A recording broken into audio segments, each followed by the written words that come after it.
কর্মক্ষেত্রে পুরুষের পাশাপাশি নারীদের সাফল্য এখন চোখে পড়ার মতো। অফিস পাড়া কিংবা ব্যবসায় নারীদের অংশগ্রহণও বাড়ছে। তবে নারীদের হাতে রিকশার হ্যান্ডেল একটি বিস্ময়কর ঘটনা। জীবিকার জন্য রিকশা চালিয়ে এমন বিস্ময়কর ঘটনা ঘটিয়েছেন বরিশাল নগরীর ৪০ বছর বয়সী নারী ৩ সন্তানের জননী হেলেনা বেগম, যিনি নানা ঘাত প্রতিঘাতেও হার মানেননি। শত শত পুরুষের মাঝে একাই রিকশার চাকা ঘুরিয়ে বেঁচে থাকার সংগ্রাম চালিয়ে যাচ্ছেন তিনি। পটুয়াখালীর ট্যাংরাখালী গ্রামের মিঠাপুকুর গাজীবাড়ির মৃত কাজেম গাজীর একমাত্র কন্যা হেলেনা। পরিবারের ৪টি ভাইও রয়েছে। সবাই ভালো অবস্থানে থাকলেও কেউ খোঁজ নেন না একমাত্র বোন। হেলেনার জীবন জুড়ে রয়েছে নানা ঘাত প্রতিঘাত আর সংগ্রামের গল্প। বাবার মৃত্যুর পর কিশোরী বয়সেই পটুয়াখালীতে হোটেল কর্মচারী হিসেবে কাজ শুরু করেন, কিন্তু বেতন ঠিকঠাক পাচ্ছিলেন না। তারপর মায়ের ভিন্ন মানসিকতার কারণে হোটেলের ৩ মাসের টাকা বাকি রেখে ১৮ বছর বয়সেই বাড়ি ছেড়ে বরিশালে ওঠেন তিনি। শুরুতে দৈনিক মজুরিতে রাজমিস্ত্রির সহযোগী হিসেবে কাজ শুরু করেন। সেখানে পরিচয় হয় রাজমিস্ত্রি ফিরোজ খানের সাথে। কাজের অন্যান্য সহকর্মীরা মিলে তাদের বিবাহ দেন, কিন্তু সে সংসার সুখের হয়নি তার। দাম্পত্য জীবনে 2টি ছেলে এবং একটি কন্যা সন্তানের জননী হেলেনা। তাকে রেখে অন্যত্র বিয়ে করেন স্বামী ফিরোজ খান। এরপর স্ত্রী সন্তানদের আর খোঁজ নেয়নি স্বামী, তাই আবারও জীবন যুদ্ধে নামতে বাধ্য হন হেলেনা। বর্তমানে 15 বছর বয়সী মেয়ে বৃষ্টিকে নিয়ে বরিশাল নগরীর ধান গবেষণা রোড এলাকায় ৩,০০০ টাকা ভাড়া বাসাতে বসবাস করেন তিনি।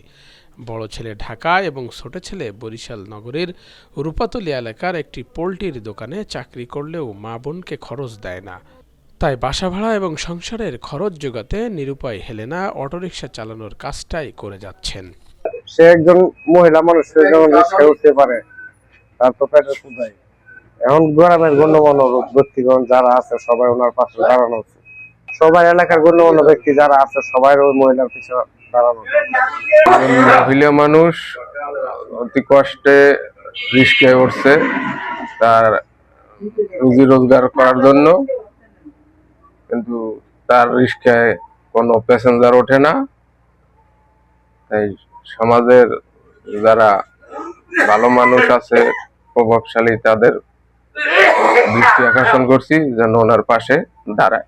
গরিব মানুষ কোনো কাজ পায় না, করবে কি? পেট তো বাঁচানো লাগবে। সেই জন্য সে একটা পথ ধরছে, সে খাটতে খুঁটতে রিক্সা চালাই হোক তার জীবনটা বাঁচাইবে।